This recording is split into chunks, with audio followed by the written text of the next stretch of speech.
بسم اللہ الرحمن الرحیم۔ آج ہم اپنے عزیز حضرت مولانا رضوان عزیز صاحب کے توسط سے اس سرزمین انبیاء کی سیاحت کے لیے چلے ہوئے ہیں، اور آج الحمدللہ ہم نبی اللہ ایوب علیہ السلام کے مزار مبارک پہ حاضر ہیں۔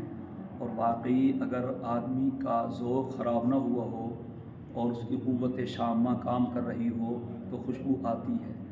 آج ہم اللہ تعالیٰ کے صابر نبی حضرت ایوب علیہ السلام کے مزار اقدس پہ حاضر ہیں۔ یہ بہت ہی اعلیٰ مقام رکھتے ہیں کہ انہیں ایک بیماری لاحق ہوئی تھی، اس پر انہوں نے سال ہا سال صبر کیا۔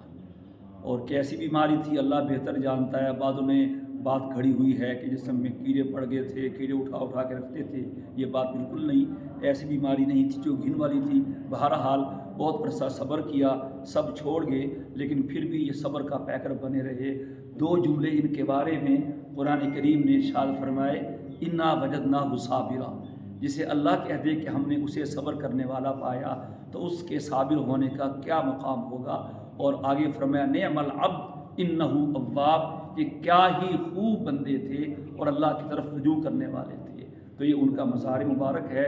ہم یہاں ان کے توسل سے دعا کرتے ہیں، جس نے اللہ پاک نے انہیں بیماری کے بعد صحت دی، اللہ ہم سب کو، ہماری ماؤں بہنوں بیٹیوں کو، بیوی بچوں کو، سب کو اللہ پاک شفا سے نوازے۔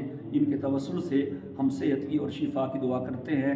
اور ایک معلوماتی بات آپ سن لیجئے، ابھی مولانا رضوان صاحب نے بھی بیان فرمائی، اور مشہور سوال ہے کہ وہ کون سی خاتون ہیں جو ایک نبی کی بیٹی ہیں، ایک نبی کی بیوی ہیں، ایک نبی کی بہن ہیں، ایک نبی کی ماں ہیں؟ تو یہ حضرت ایوب علیہ السلام کی اہلیہ محترمہ لیہ بنت یعقوب ہیں۔ لیہ بنت یعقوب، یعقوب علیہ السلام کی بیٹی ہیں، حضرت ایوب علیہ السلام کی بیوی ہیں، حضرت یوسف علیہ السلام کی ہمشیرہ ہیں، اور حضرت ذوالکفل علیہ السلام کی وہ والدہ ہیں۔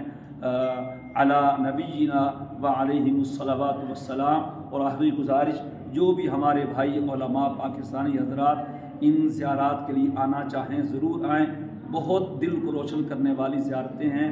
تو ہمارے عزیز حضرت مولانا رضوان عزیز صاحب کے توسط سے آئیں، ماشاءاللہ زیارات بھی عمدہ ہوں گی اور فوائد بھی اعلیٰ سے اعلیٰ ہوں گے۔ السلام علیکم ورحمۃ اللہ وبرکاتہ۔